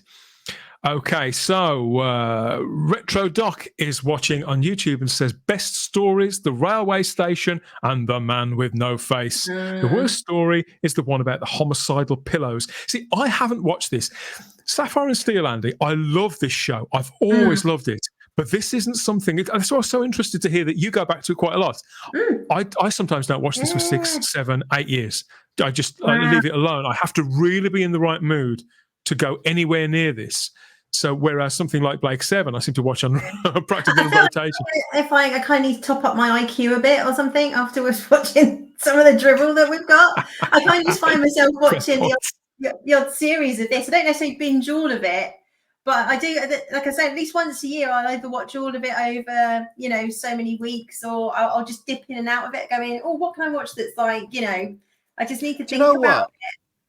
I find it fascinating because of Netflix, and Andy would back me up on this. Because of Netflix, you can watch different cultural things. Like if you look at British stuff, it has a tone, doesn't it? Yeah. Watch the American stuff. It's all about British stuff. It's all about losers and losers trying to make it. Yeah, the underdog. Or the weird and the wonderful. Americans all about heroes. Even though they look a bit weird, and they're more. And the K dramas, they're all about romance, violence, blood. Do you know what I mean? Right, that's the way. They all have a different. It's romance or like revenge. Again, the underdog revenge dramas. Kind of. They've been bullied at school, or they're at a lower class, and they managed to get one over on the people that tormented them when they were younger. So each culture has a different way of actually looking at TV and stuff, and I find it very fascinating now, watching other countries do other stuff. I was watching a French drama recently on and I was getting into it, and it's very different to the actual way that they're doing things. It's very different to the way the Americans do it and the British people do it. So it's fascinating. I'm fine. That's the only thing I'm holding on to now, because stuff is so crap today. I just need to see other stuff now. I watch more foreign stuff now than I do British and American, mainly because of Netflix, absolutely. But the quality is just so much better. I know, not American, but Michael Fassbender. Oh, Yeah, he would be good. Yeah, he'd be Right, terrific. Michael Fassbender, yeah. Absolutely The way he terrific. gives that really cold kind of, Yeah. I was going to say, I find him too good looking for that kind of part, but then again, I don't necessarily think that. Well, David that McCallum matters. was good looking, Yeah. wasn't But he? I think if you're going to make it, got if that you're going to make it in kind of America, odd- they don't have anybody ugly, do they? You say good looking. It's an odd good looking, isn't it? It's Yeah, I guess. Yeah, I guess. an odd Yeah, kind of guy. Matthew Burrows is here watching on YouTube and says this is ripe for a remake, and Toby Whithouse will be a good call for that. I like Toby Whithouse. I'm not necessarily. You know what? Maybe. Come to think of it, some of his stuff. I think a lot of his work is quite populist. I can't imagine him writing something as layered as this or as studied and as Wasn't nailed he down as this. one of the rumoured showrunners before RTD came back? Yeah, he's I think been so. rumoured quite a lot. He's always Yeah. linked to the Doctor Who thing because he's written quite a lot of it and he's even acted in it. So yeah, he is a name that comes round a lot. I remember vividly watching Man with No Face in the diner at the end of time. The imagery and atmosphere was what made this series unforgettable. Yes. That's from David McCallum again on YouTube as well there. Absolutely agree. I loved David in the Invisible Man TV series, says Matthew Burrows. I've got some faint memories of that, but I have no idea where I'd have seen it because it was BBC on One. before my time. No, I wasn't it? I was just born when this was on. So there's no way I would have seen it. Yeah. Was it repeated on like Channel 4 or something Yeah, like that? no, it was BBC. BBC Two. Showed It was it always- originally. Yeah. It was always like BBC Two or Channel 4 kind of done Yeah. the I don't think it repeats was- later on. I But don't think it was Two, Channel for the most 4. part. I think no, it was BBC might be Two. BBC Was it Two. not? I'd BBC imagine Two? so. Yeah. The classic 80s fanboy says for a classic 80s fanboy, he didn't watch it until 5 years ago. And I Same. absolutely love it. Yeah. Yeah. Yeah. No, Wow. I agree because when it was on, I used to watch bits of it and then got bored and walked off. But then 5 years later, in fact, even more so, when I watched it again, I realized that it was something of worth. So I didn't watch every episode, but I watched the episodes that interested me. So yeah. Yeah, it's as I said, it's a big career, and people are mentioning in the chat the shows that he's been in. That he was in David McCallum, and he was in Babylon 5, Sequest DSV, The Outer Limits, the original Outer Limits, the black and white Outer Limits.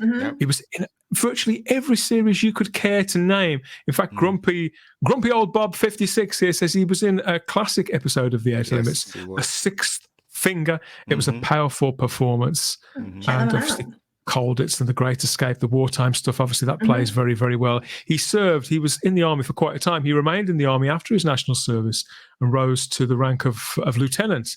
He was, I think he considered staying in the army, but the pull of acting was far too much, far too strong.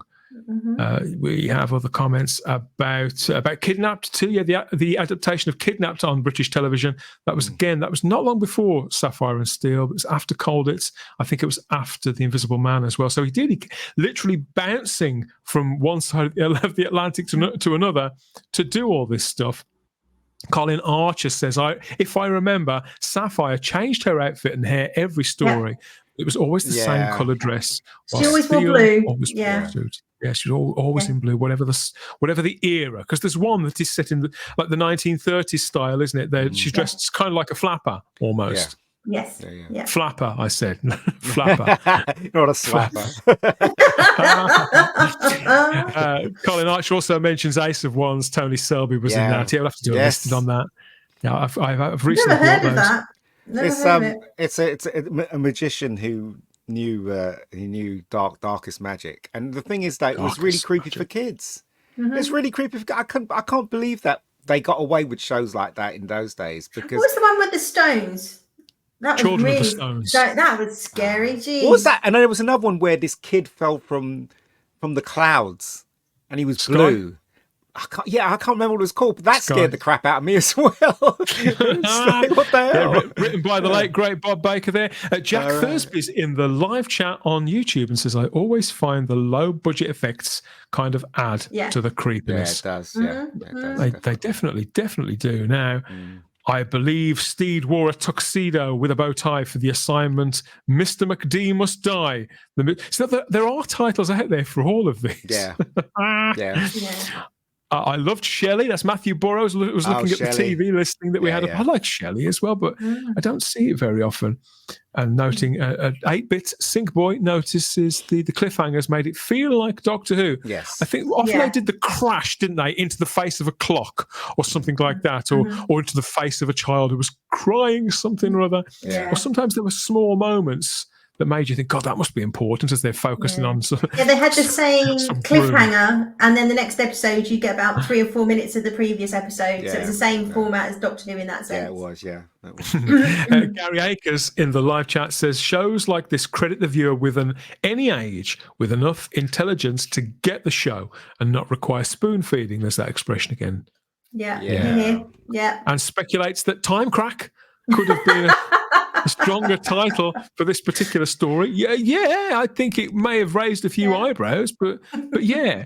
Got a comment too from Andy Issa, who says, I watched them all, love the theme tune, have vivid memories again of the railway station story and the faceless man. And this is the thing, a series like this does, and this is what happened, really. As I said, I watched this back then in the late 70s and early 80s, and I couldn't stitch it all together into some sort of narrative flow. I couldn't make head nor tail of the stories at all. But all these images, they stayed with me. Moments like this, the faceless man in particular, I had nightmares about that for a very long time.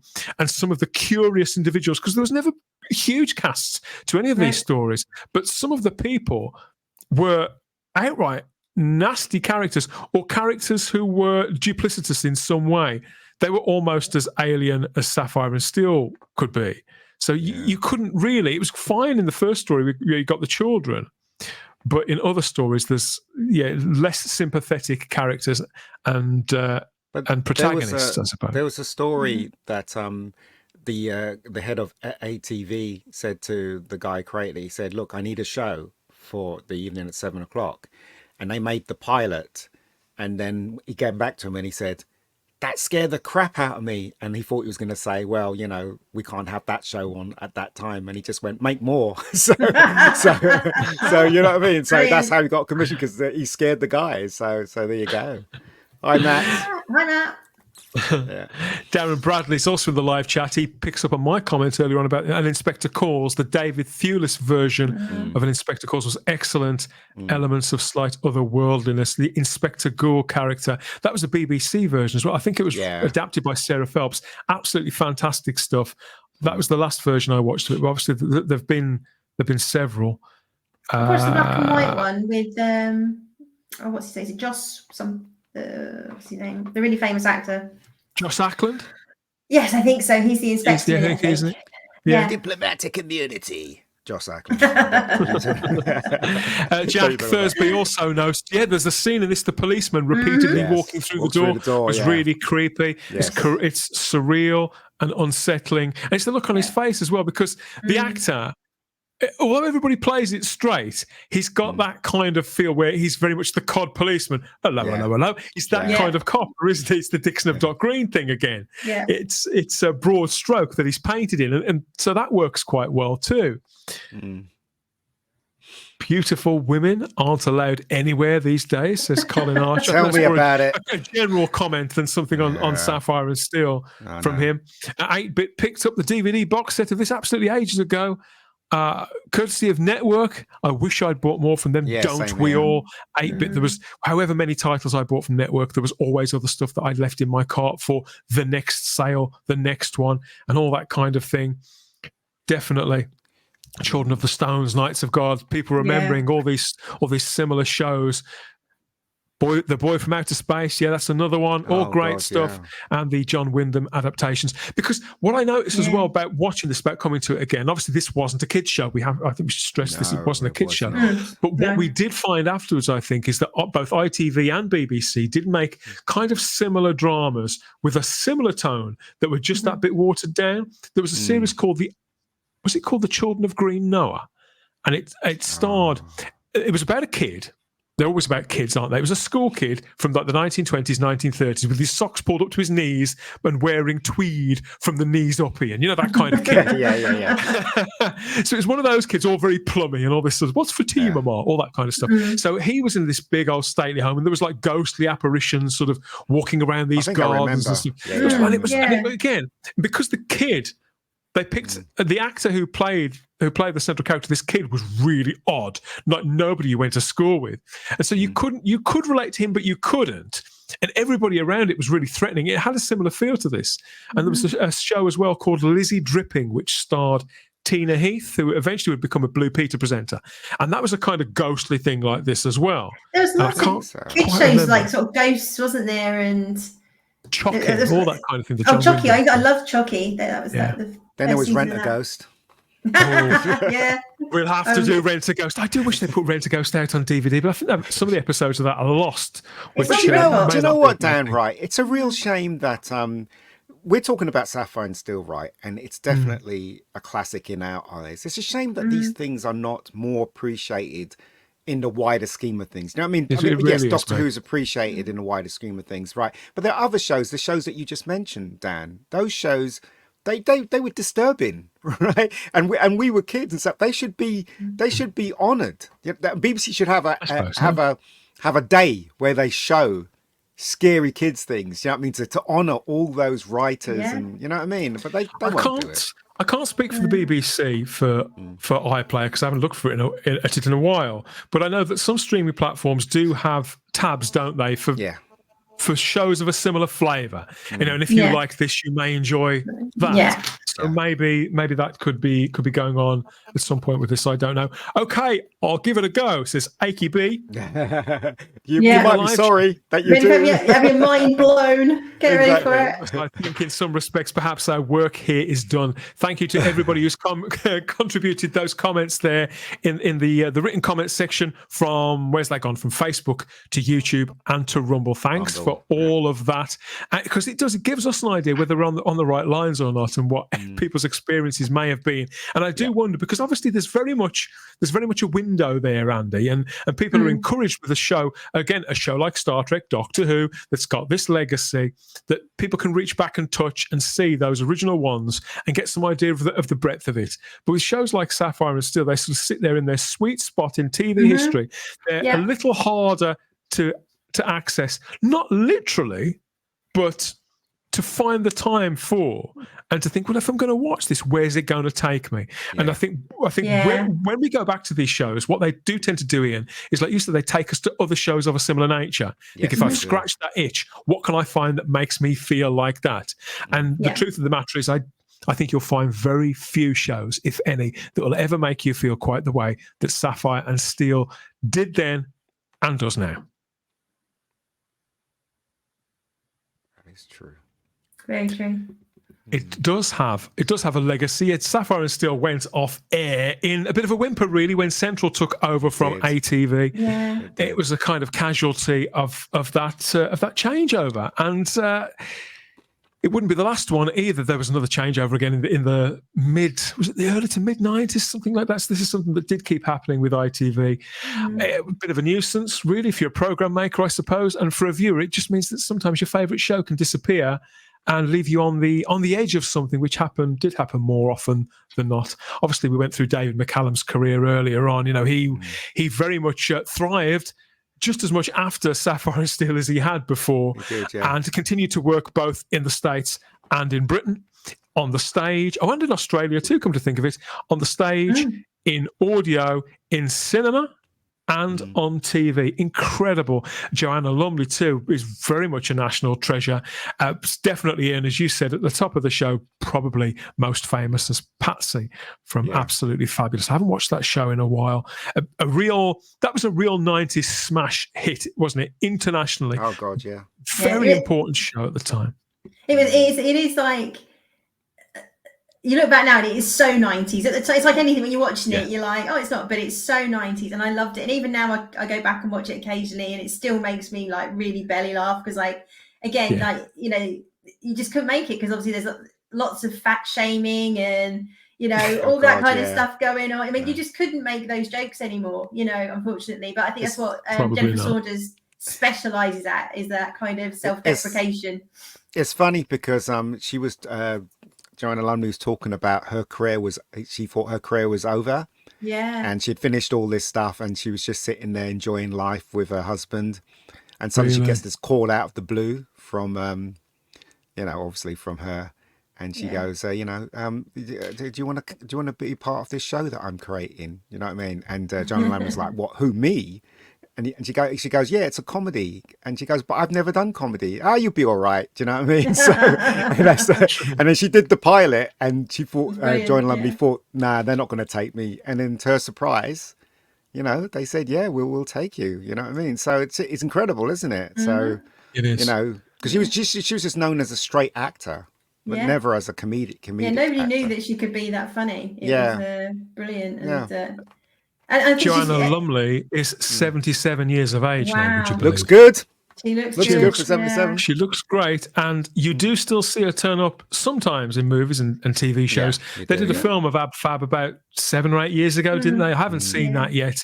To be honest, I felt that the TV show, that first couple of seasons, was brilliant. Everything after that, it went a little bit downhill. It became very much wrapped up in itself.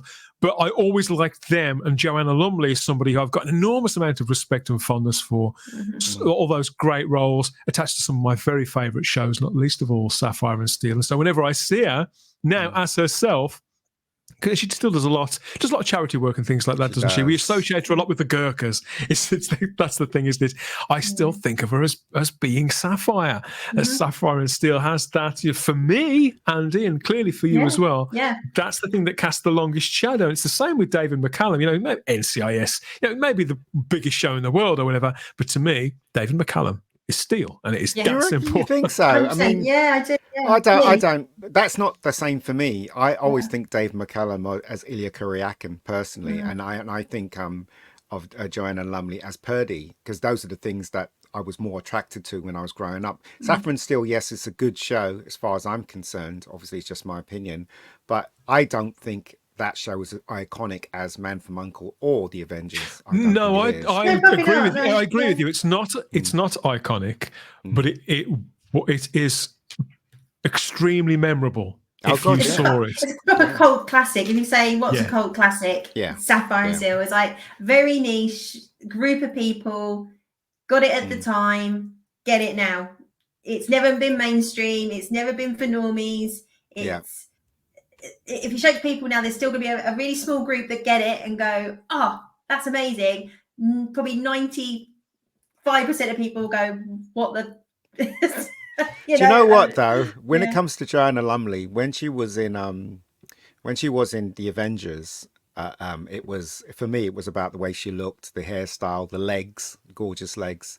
And now, today, Joanna Lumley is about her voice. Her voice, there's something about her voice that is so welcoming. Do you know what I mean? And I would go as far as to say quite soothing, sexy. Do you know what I mean? Reassuring, sexy, and yet motherly at the same time. It's very confusing. Very confusing. Yeah, I'm confused. I think another thing that adds to the mystery of this as well is that there are so few publicity pictures from Sapphire and Steel that are floating around, particularly in high res. I mean, the photo shoot that went with the very first story where they're in those costumes when they're standing there with a clock, that got used on the annual. There was one annual put out in 1980, and PJ Hammond, he wasn't involved in writing any of the stories for that, but I think he signed it off. He was generally fine with it, but he did novelize that very first story as a paperback book there for Star Books, which was kind of like Target Books. It was a similar imprint there.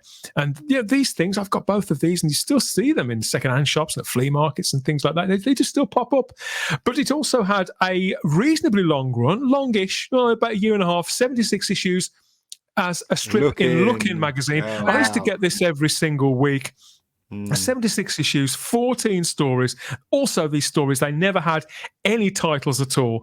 Most of them were illustrated by a guy called Richard Piers Rayner, very distinctive artist who used a lot of photographic reference, but could also go with some of the more bizarre illustrative ideas as well. So again, I used to just stare at these panels. They were very, very wordy.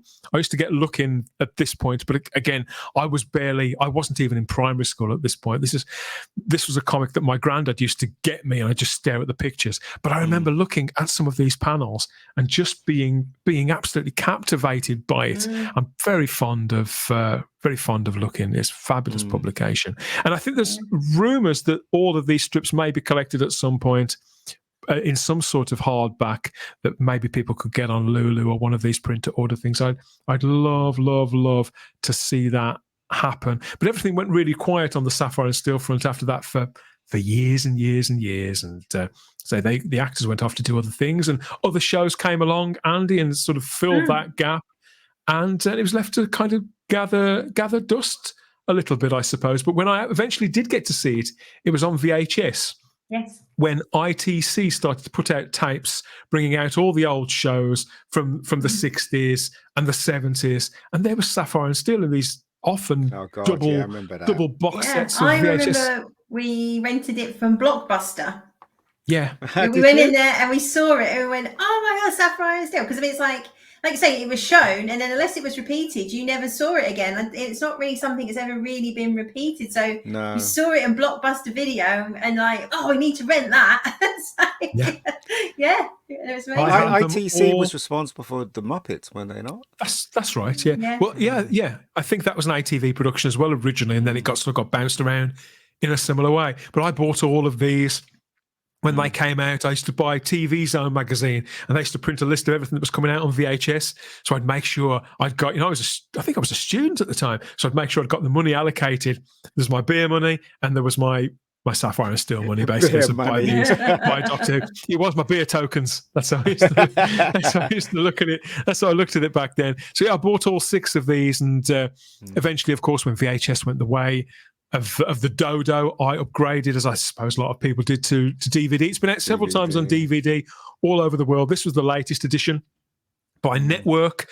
Sadly, it's not particularly remastered. It looks considerably better than it did on VHS, but all the episodes are at least uncut, and they are nicely presented, and there's a booklet in there like viewing notes and all that kind of thing. And even though Network is sadly no longer with us, God, it's tragic, this is still available. It's up on Amazon and various other sites. HMV, you can still get hold of this box set, and there are American editions and Australian editions of Sapphire and Steel floating around too. Get them in your life, get them in your... But obviously not everybody goes for physical media, do they, Andy? So I asked you about this, didn't I? Have you got them, and where you were watching it this time? Where did you find the episodes to watch this time? They're on BritBox. So I have BritBox, mainly for classic Doctor Who. That's pretty much the reason I have BritBox. But yeah, all the episodes are on there. So Rent-A-Ghost is on there as well. You want to check out Rent-A-Ghost? But yeah, it has a couple of gems on BritBox. And just stuff you think, I haven't seen that forever. Well, I'm not sure where BritBox and ITVX cross over now, because I get the impression that they're actually discontinuing BritBox in Britain in favour of ITVX. It hasn't really taken off to the way that it has in the States. But yeah, you can find all of Sapphire and Steel over on ITVX at the moment. Every single episode is there. Again, to the best of my knowledge, they haven't been remastered, but they do look pretty good. They're not in their original... No. In their original form, uncut, and they've got like 30 minutes there. It's under the drama and soaps tab there on ITVX. You can watch it from the start. Well, I think they're talking about launching a new streaming platform that I guess will replace I don't know if it's replace ITVX and iPlayer and all those, but basically one combined one that all the channels will be on there, BBC, ITV, Channel 4, that is an upgrade of what used to be Freeview, isn't it? Aren't they calling it Freely? Which to me that just sounds like a sex offence. Who knows? But it's a shame, really, because if they have these, I don't know what format these things are on now.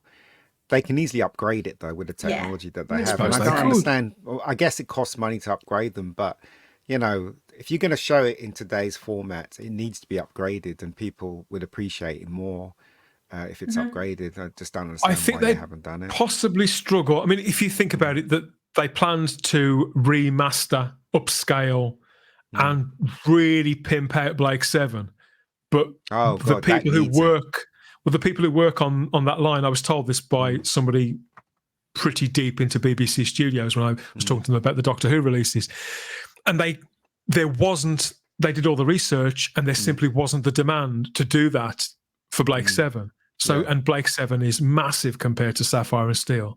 Yeah. So I think we could be whistling in the wind for this to get any kind of upscaling for a very. It was all made on video, of course. None of it was made on film or anything like that. So, you've got film. Yeah, you do have film inserts, but there's like 2 scenes in the entire 34 episodes. But there are programs out there. I've got one on my computer that upscales VHSs and stuff like that and makes it look better. So I don't understand what I guess what they want to do is use the good upscale things and stuff. But you can get various results with, the ones that you can actually buy on your computer. So I don't understand, just for the sake of actually screening it, it would look better if you upscaled it in any kind of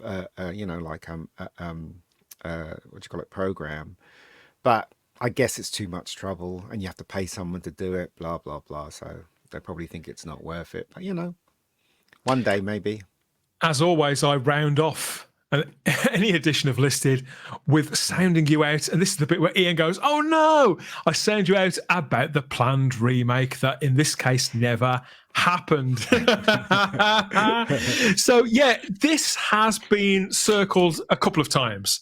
It's not something that people are clamoring over to get their hands on as an IP, but PJ Hammond, his fortunes have sort of gone up and down over the years. He's written quite a lot of Midsummer Murders, I understand, and he did write an episode of Torchwood, which was really good. He's continued to do good stuff and continued to work, but he wanted to revive it himself in 2006 and got absolutely nowhere. I think he wrote a script, he got an idea of where he wanted to go with it, but there was just no takers for that whatsoever. And then in 2015, Neil Cross, who had just had a massive success with Luther, with Idris Elba, he launched that, and he'd written a couple of Doctor Who's as well. So Neil Cross got very, very close to getting Sapphire and Steel in production.